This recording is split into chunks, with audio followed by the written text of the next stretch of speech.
aula 23 e 24, conflitos do século XX, a Primeira Guerra Mundial. Foi de 1914 a 1918. Então, quando nós estamos falando do século XX, nós estamos falando do grande século, do século de maiores transformações da história até então, né? O século XXI ainda está aí no seu percurso ainda, né? Quem vai saber se no século XXI houve mais transformações do que no XX vão ser, né, historiadores lá do futuro. Mas até então, nunca se tinha visto tanta transformação na história como ocorreu no século XX, aliás. E foi o século das duas grandes guerras mundiais, né? A Primeira Guerra e a Segunda Guerra, é, de 40 a 45. Até então, né, até a Segunda Guerra, a Primeira Guerra era chamada de a Grande Guerra. E, né, a gente viu na aula anterior que não se acreditava que haveria uma grande guerra, não se acreditava, né, nós vimos, né, na Belle Époque, né, que eles acreditavam que os avanços da tecnologia, avanços da ciência, ia fazer com que, né, não houvesse mais conflito, não houvesse mais disputa de classe, muito menos entre potências, e isso não se refletiu na realidade, né? Eles fizeram naquele período o que foi denominado de paz armada, né? Estavam em um período de relativamente paz até o final das guerras prussianas e, né, porém, né, estavam se armando até os dentes, até que chegou o momento do conflito, a Primeira Guerra Mundial. As disputas imperialistas por mercados alimentou a rivalidade entre potências e gerou inúmeros atritos no início do século XX, como eu havia dito para vocês nas aulas anteriores. O imperialismo, a independência, a formação tardia, né, a unificação tardia de Itália e Alemanha, são elementos fundamentais para a eclosão da Primeira Guerra Mundial, né? Então, a disputa imperialista está no centro da Primeira Guerra Mundial, né? E então geravam atritos entre essas potências, rivalidades, né? Rivalidade grande, né, entre Alemanha e França, né? A questão da Alsácia e Lorena, que nós vamos ver. Nesse cenário, ganha espaço o nacionalismo e teorias de valorização da guerra como formas de fortalecer raças e os países, né? O nacionalismo ele vem crescendo, ele vai criando mais força. Nós vimos na aula sobre nacionalismo que para fortalecer o sentimento nacional, o sentimento de unidade, né, o líder ele fazia guerras, né? A Prússia fez muitas guerras contra a França e esse sentimento de alteridade em relação ao francês fazia com que o povo ali da Prússia, dos germânicos ali, tivesse esse maior sentimento de unidade. Então, ia aumentando esse sentimento de unidade, ia aumentando o nacionalismo. E também, né, essa visão ao outro também está classificado com raças. Vocês estão vendo aqui no slide que raças está entre aspas, já que hoje nós cientificamente comprovamos que não existem raças, né? Por isso que é crime você ser racista, já que não existem raças, né? Você tratar o outro como ele fosse de outra raça, já que não existem raças em relação ao gênero humano, né? Todos somos Homo sapiens, todos pertencemos à mesma raça, né? Por isso que o racismo é crime. Essa valorização da guerra e a disputa por mercados alimentava uma corrida armamentista que ficou conhecida como a paz armada, né? Então, né, era um faz de conta que estava tudo bem, né, mas essa construção do sentimento nacional, essa busca por mercados, né? E eles iam se armando, se armando, se armando até os dentes. Nós vamos ver daqui a pouco que eles vão se associar em grupos de alta defesa, né? Vão criar a Tríplice Aliança, a Tríplice Entente, né?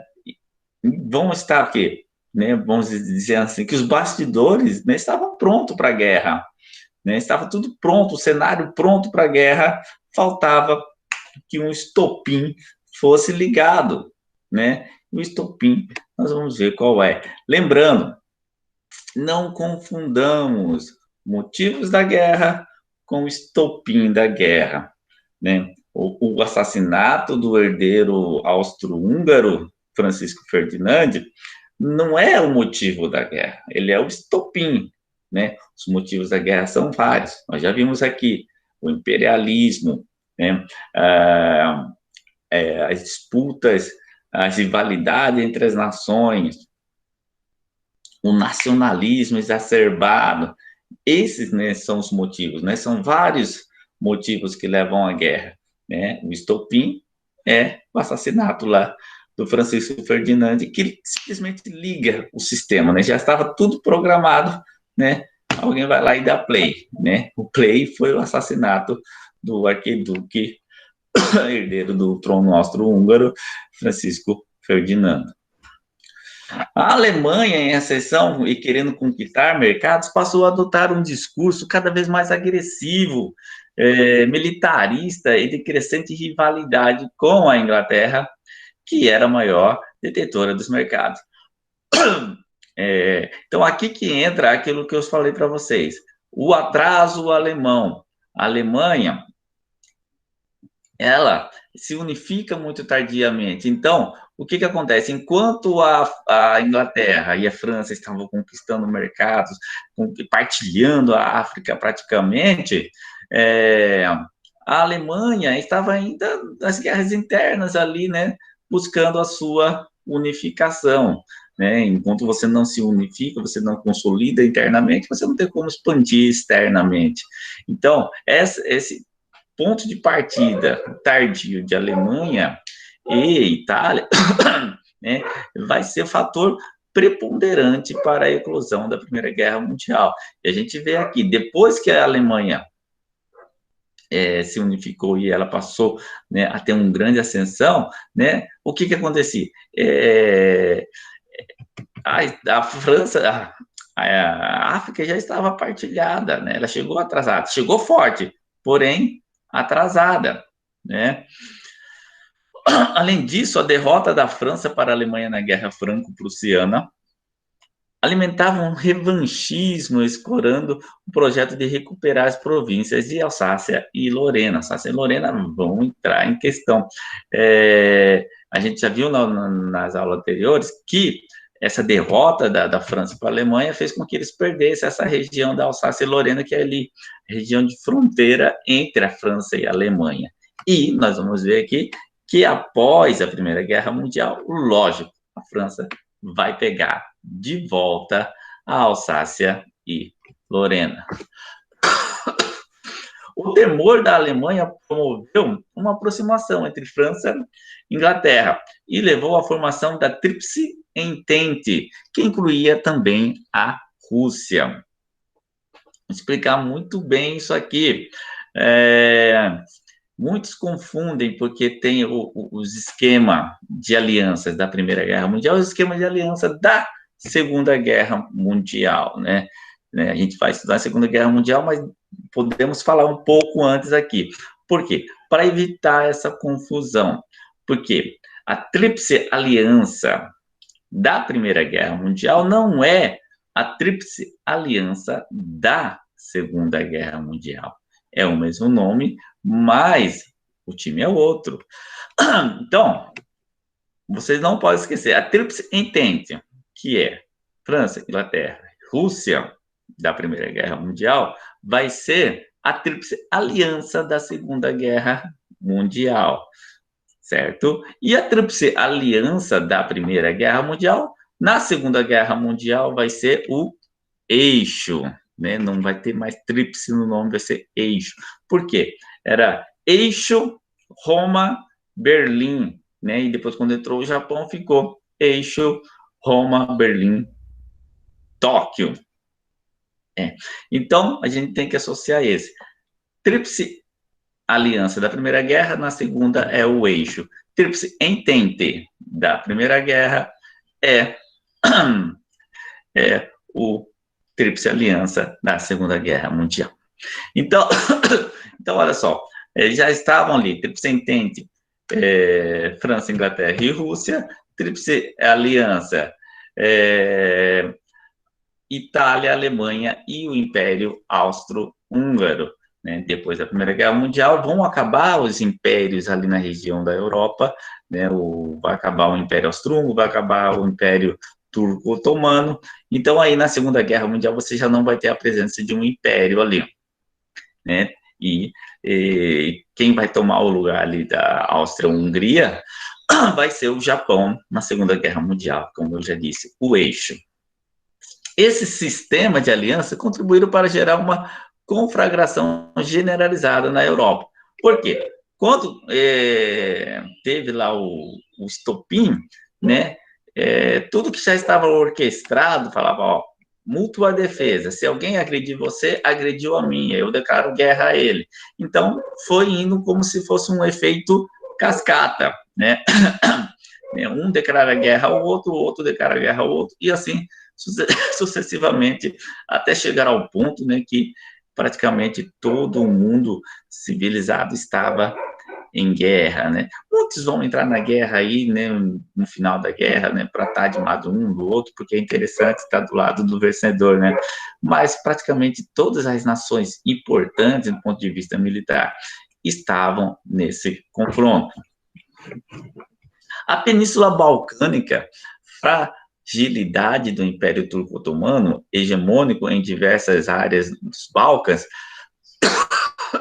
resultou em processo de independência de forte caráter nacionalista. Né? A região dos Balcãs ali, ela é uma região, é um campo minado, né? Porque existem muitas nacionalidades em um território relativamente pequeno. Então, você encontra várias nacionalidades diferentes ali. E eles lutavam por essa independência nacionalista, né? E até hoje nós temos nações nos Balcãs ainda que não têm o seu Estado próprio. Então, até hoje, os Balcãs continuam sendo uma região, um campo minado.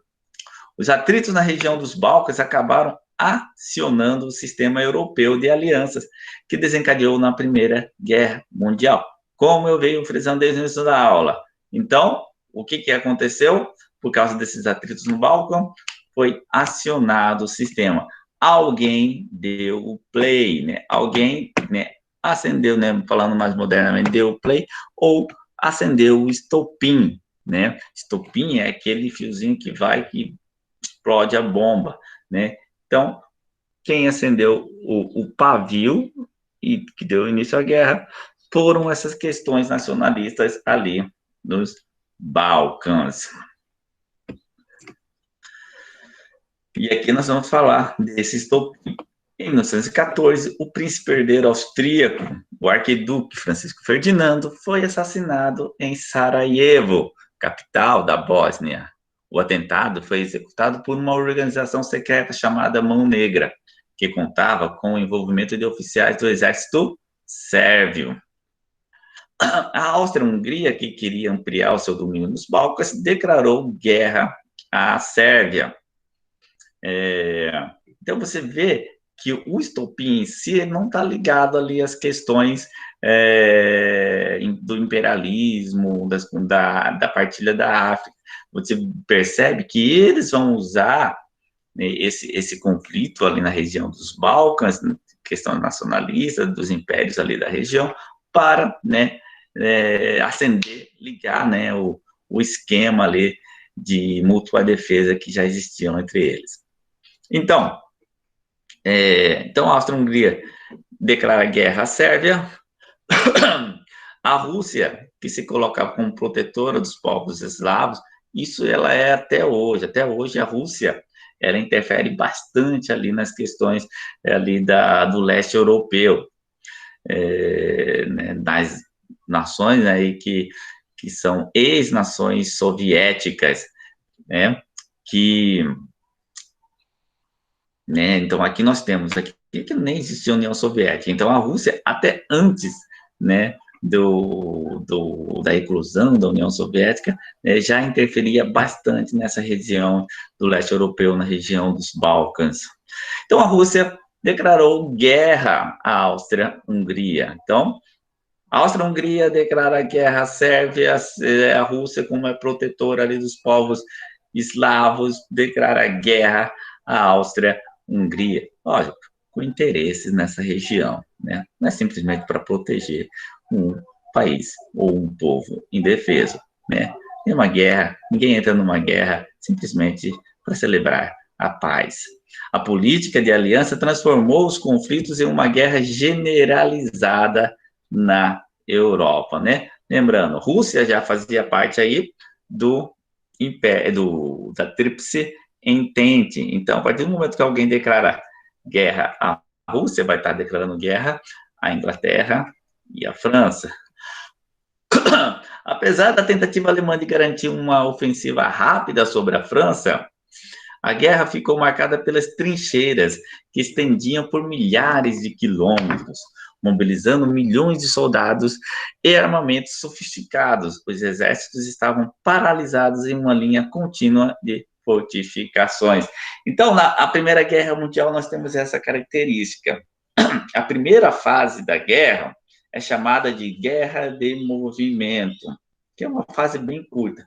Por que guerra de movimento? Porque os exércitos estão avançando. Depois, ela fica estagnada, onde fica um exército diante do outro, nessas trincheiras. Quem já assistiu um filme aí sobre trincheiras, né? As trincheiras, tem até um filme do Chaplin, que ele fica ali dentro da trincheira, aquela trincheira fica alagada, as pessoas ficam vivendo ali por muito tempo, elas ficam doentes ali, era um lugar muito insalubre, os companheiros mortos ficavam mortos ali do lado, a região ali entre uma trincheira e outra era um cemitério a céu aberto, né, com os corpos ali no chão. Então, era um cenário realmente de terror, e a guerra ficava estagnada ali. O emprego de gás venenoso, antes de guerra, e aviões submarinos produzidos em larga escala, converteu as indústrias nacionais em centros de produção bélica. Então, pela primeira vez na história, nós vamos ver aí toda a produção, né, sendo convertida para a guerra, né? Lembrando que tempos de guerra também são um período de avanços tecnológicos. Muitas das coisas que foram criadas para a guerra, né, depois vão ser utilizadas no nosso dia a dia, né? Então, vai aumentar essa vontade de criar novas tecnologias, mas para a guerra. Então, a indústria bélica, né, ela vai produzir muito, e vai acontecer o que também, né? Vai fazer com que os países das periferias vão tendo que se industrializar, meio que, né, por obrigação. Por quê? Porque as indústrias desses países aí, que eram as potências, elas se converteram para a indústria bélica, e aí faltava produto, né? Por exemplo, aqui no Brasil.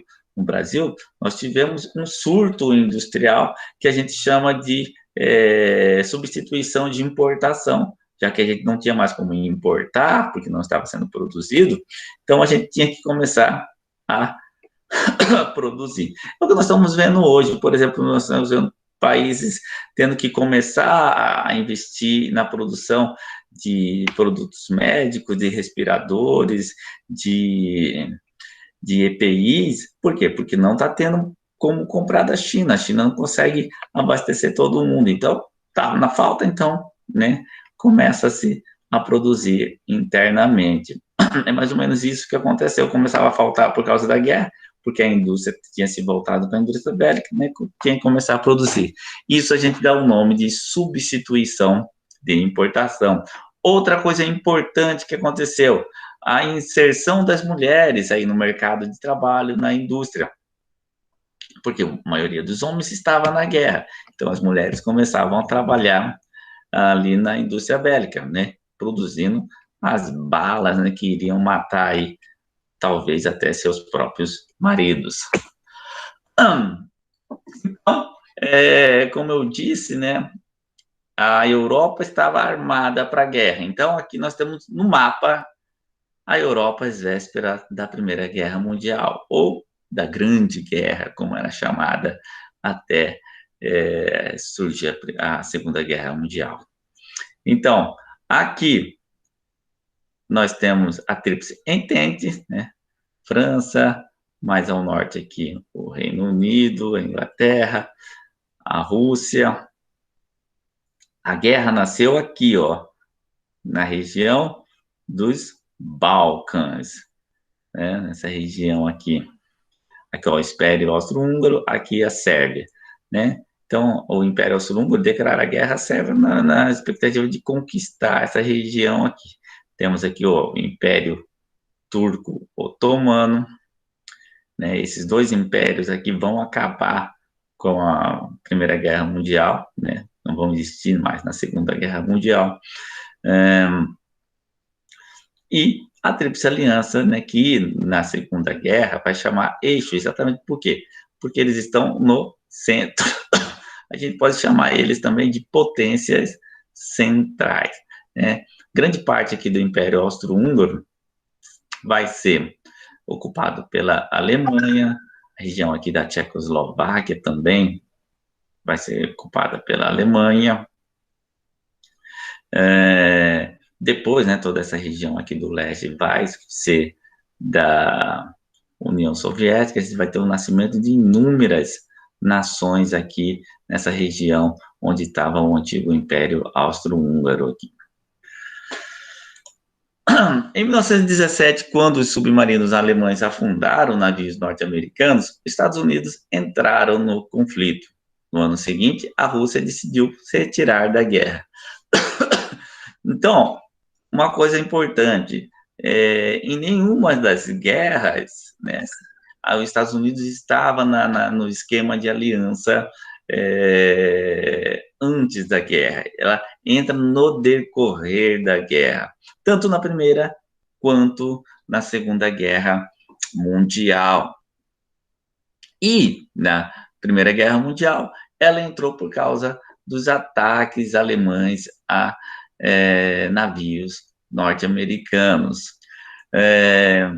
No ano seguinte, a Rússia saiu. Saiu por quê? A gente sabe, né? Houve uma revolução lá na Rússia. A Rússia era um país agrário, um país com tradições feudais, e o czar, né, o povo estava passando fome e o czar investindo na guerra.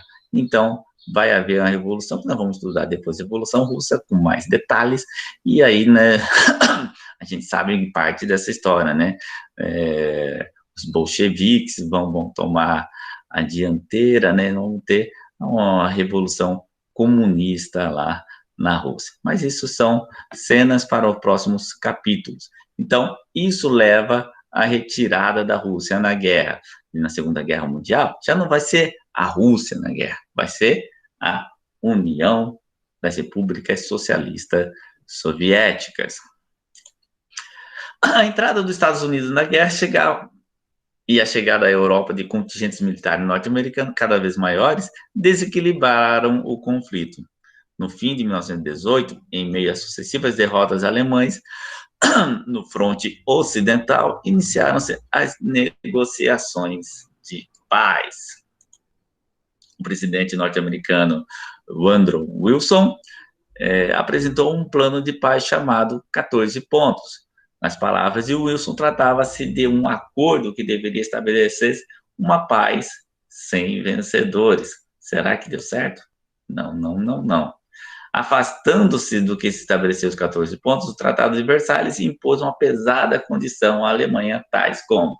Então, o acordo do presidente Wilson não ocorreu. O que ocorreu foi o Tratado de Versalhes.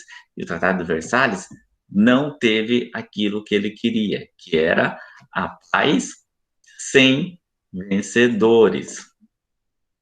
o Tratado de Versalhes vai humilhar a Alemanha, vai humilhar a Alemanha. Por que eu estou dando um ênfase nisso? Porque esse é um dos pontos que vai levar à Segunda Guerra Mundial. Essa humilhação da Alemanha. O sentimento de revanchismo no povo alemão vai ser muito grande. A crise que vai ser gerada por causa de todos esses fatores que eu vou falar para vocês, gerada na Alemanha, vai levar ao ódio do povo alemão. Vai levar na Alemanha a ficar um campo propício para a ascensão do nazifascismo. E foi nesse bojo aí que Hitler conseguiu se ascender enquanto líder na Alemanha, né? Então, o Tratado de Versalhes é ponto preponderante para a eclosão da Segunda Guerra Mundial. Os historiadores até dizem que não há uma separação entre as guerras. Uma guerra está ligada à outra. Uma guerra não tem fatores diferentes da outra. Foi mais ou menos como se a gente tivesse tido um pit stop ou um tempo, né? Primeiro tempo, segundo tempo. Né? Por quê? Todos os fatores são os mesmos, né? Eles não são o mesmo literalmente, né? Nós vamos tendo as transformações históricas, vamos entrando novos fatores, mas as questões estão ligadas uma à outra. E o principal elo entre a Primeira Guerra e a Segunda Guerra é o desfecho dela. E qual que é o desfecho dela? O Tratado de Versalhes. Por quê? Porque ele humilha a Alemanha, né? É aquela coisa, a história dos vencedores, né? Então, o que dizia o Tratado de Versalhes? Obrigava a Alemanha ao pagamento de uma indenização aos países vencedores, ao desarmamento generalizado, perda dos territórios da Europa, incluindo o retorno das províncias de Alsácia e Lorena. Lembra que eu falei lá no começo? E a incorporação por novos países como a Polônia e a Tchecoslováquia. Então, esses países que nasceram ali, Polônia e Tchecoslováquia, eles vão conquistar um território ali da Alemanha e vai haver ali povos de nacionalidade alemã vivendo na Tchecoslováquia. A Polônia é muito falada, a gente vai falar muito da Polônia na nossa aula sobre Segunda Guerra Mundial. A Polônia vai ser o centro aqui da eclosão da Segunda Guerra Mundial. Mas vamos deixar para cenas do próximo capítulo. Não vamos ficar dando spoiler aqui sobre a Segunda Guerra Mundial. Fim do Império Colonial na Ásia e na África. Então, as terras seriam divididas entre a Inglaterra e a França, né? Então, o imperialismo inglês e francês vai sair muito fortalecido, né? E aí vai deixar a Alemanha, a Itália sem nada nessas regiões. O Tratado de Versalhes foi considerado humilhante por muitos alemães e alimentou um sentimento revanchista e nacionalistas que serviu de combustível para a eclosão da Segunda Guerra Mundial. Os aliados da Alemanha se submeteram a acordos semelhantes, envolvendo o desarmamento e a perda de território, né? Um desses foi a Itália. A Itália, apesar dela ter trocado de lado no meio da guerra, ela foi meio que deixada de lado. E aí também ficou alimentado um sentimento de revanchismo na Itália. Então, você viu que, né, ficou dividido ali a Ásia e a África entre a Alemanha e França, né? E Itália ficou de fora.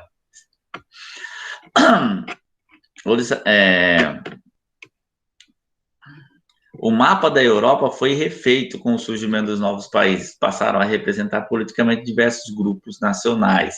Além disso, os novos países formaram um cordão de isolamento em torno da Rússia soviética, então, o único país socialista do mundo. E aí vocês vão ver que, depois a gente vai ver que a Rússia vai conquistar esses países, vai, né, se tornar aí a União Soviética, e é o que a gente chama de cordão, cortina de aço, essa região ali, esses novos países. Eles acreditavam que seria tipo um cordão sanitário ali, né, para isolar a Europa do socialismo, né? Mas nós vamos ver que na Segunda Guerra Mundial o socialismo vai bater na porta da Europa quando vão ser os soviéticos que vão derrotar a Alemanha nazista. São os soviéticos que vão conquistar Berlim. Uma das principais propostas do presidente Wilson em 1918 foi a criação da Liga das Nações, um organismo internacional dedicado à promoção e à manutenção da paz entre os países. O órgão foi criado, mas com uma atuação bastante limitada. Quem deu lugar à Liga das Nações é a Organização das Nações Unidas, que é a ONU. Então, o objetivo das duas era praticamente o mesmo: tentar celebrar a paz mundial, um órgão de representação mundial. Então, a Liga das Nações não deu certo, tanto é que ocorreu a Segunda Guerra Mundial, e depois da Segunda Guerra Mundial nasceu a ONU, que não vem dando certo também. A gente sabe que a ONU, ela não tem tanta eficácia, porque quem acaba mandando mais na ONU são as grandes potências, né, as potências militares que têm poder de veto e acabam mandando na ONU, e ela não acaba sendo um órgão de representação mundial, mas sim de representação das potências capitalistas. No plano social, a convocação de milhões de homens para o campo de batalha resultou na incorporação de milhares de mulheres para o trabalho nas fábricas. Foi o que eu dei um spoiler lá no meio da aula, né? Como os homens estavam em guerra, as mulheres vieram para o mercado de trabalho e foram incorporadas. É um caminho sem volta. Depois da guerra, elas vão continuar aí no mercado de trabalho. A importância econômica desse trabalho fortaleceu o movimento feminista, com o resultado de extensão do direito de voto às mulheres, né? As mulheres começaram a lutar pelo sufrágio, teve um movimento das sufragistas, né? E no decorrer do tempo, né, vamos vendo inúmeras conquistas pelas mulheres. A guerra enfraqueceu a economia europeia e favoreceu a ascensão dos Estados Unidos da América. Então, a partir da Primeira Guerra Mundial, e depois maximiza ainda mais isso, o poderio americano ou estadunidense. Os Estados Unidos se torna potência após a Primeira e a Segunda Guerra Mundial. Então, até então, os Estados Unidos não era a grande potência econômica que é hoje. Ela vai passar a ser a partir daí, a partir dos acordos que foram feitos depois da Primeira Guerra Mundial. Então, aí os Estados Unidos se torna essa nação hegemônica, que aí depois vai rivalizar apenas com a União Soviética, que a gente vai ver quando a gente estudar a Guerra Fria. Com a economia alemã fragilizada e países como a França e a Inglaterra pesadamente endividados, restava aos Estados Unidos assumir o papel de principal potência econômica do mundo. Então, eles foram lá e ocuparam e não largaram mais, né? São ainda a maior potência econômica e militar do mundo, né? Nós estamos tendo uma rivalidade hoje aí com a China está em bastante ascensão, porém, os Estados Unidos continua sendo a maior potência econômica e militar do mundo. Então, essa foi a nossa aula sobre Primeira Guerra Mundial. Espero que tenham aprendido bastante e tenham criado mais dúvidas, mais instigação e mais vontade de aprender, né? Até as nossas próximas aulas. Fique com Deus e cuide-se.